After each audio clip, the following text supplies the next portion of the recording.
Okay, just a quick update. I came to check on the green colony here just to see if the queen has been released via the paper downwards. So I had left the shim in the back there so the bees could basically breathe. You can see some bees are getting in and out, which is fine. But I'm going to seal them up now. I didn't want them to suffocate. In case they took their time, so hopefully things are back in action there, and a bit of bearding on the end colony over there. It's probably 25 degrees. It was a warmish day. We had about half inch of rain last night, so air is a bit more humid. I'm gonna have to do the weed whacker in this yard. I'll probably do that on the weekend. So yeah, the goal is to check this colony. I do have another colony coming, so if that colony at the end there is queenless, I'm just going to merge it with a friend is asking, he's got 3 colonies to adopt out, so I'm going to grab one, the smallest one. All I need is a healthy queen, and then I'll do a merge with that one there. So anyways, I'm just going to do a quick check on this guy and a honey box check on that to see how they're doing, and we'll call it quits, and just to see how they're doing with the pollen patties. As you can see, the bees are lined up on the pollen patty, so they did need it.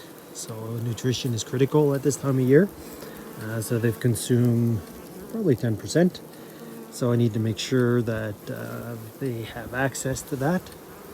And then I guess the other thing I need to make sure is a lot of bees there, so they may not have migrated down yet. So I'm just gonna pop the box and have a look to see if the paper is perforated and the bees are starting to move out. Because the brood is up here, because the bottom didn't have brood anymore, if it is perforated and the queens move down, I might put this box here in the middle and then move this box. Because what I did last time is I moved the honey box to the bottom. So the top box was mostly honey.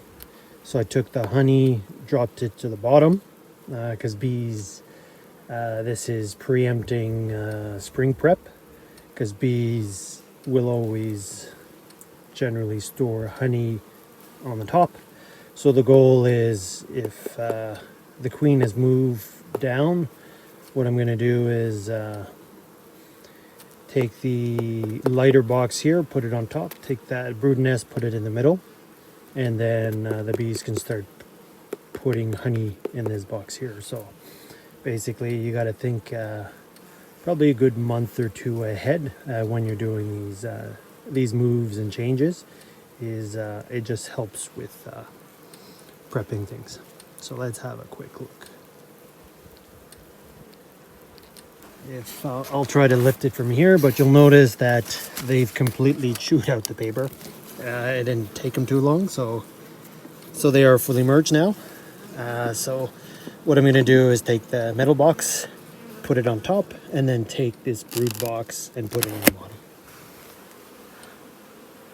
Rolling.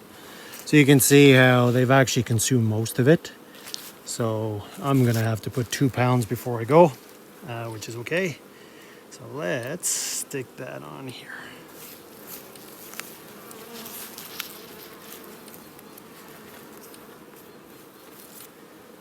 Okay, don't want to squish too many bees. So lift that, put it on top. Okay, don't want to mess around too much. Take this paper off. These bees will get squished. And time for the lid. I guess just the final comment before I go. The paper combined colony, the green colony I just showed you, where the newspaper had been chewed out. If you compare the activity before I introduced this queen to now, so the level of activity in the colony was much higher. Prior to that, they were very lethargic, very non-moving. Hard to explain there, but they don't move much, they don't buzz much. So that one there had a lot, it had renewed activity, renewed energy, which is exactly what you need to notice when you don't have a queen. And I guess hence the reason for small-time beekeepers, if you can maintain small nooks, say 6 to 10 frame nooks. What it does is it helps you build resources, but also replace queens when you have to.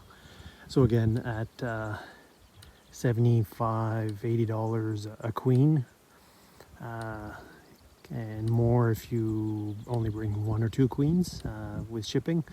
I guess keeping your older queens and not pinching them if they're still producing is a way of doing that. So you just transfer over a couple of frames of brood, honey and pollen with the old queen, and it's a artificial swarm. Move it to a new location, hence the reason why you need buddies and friends, so you can bring a form nook to their yard, and then you can bring it back after about a week.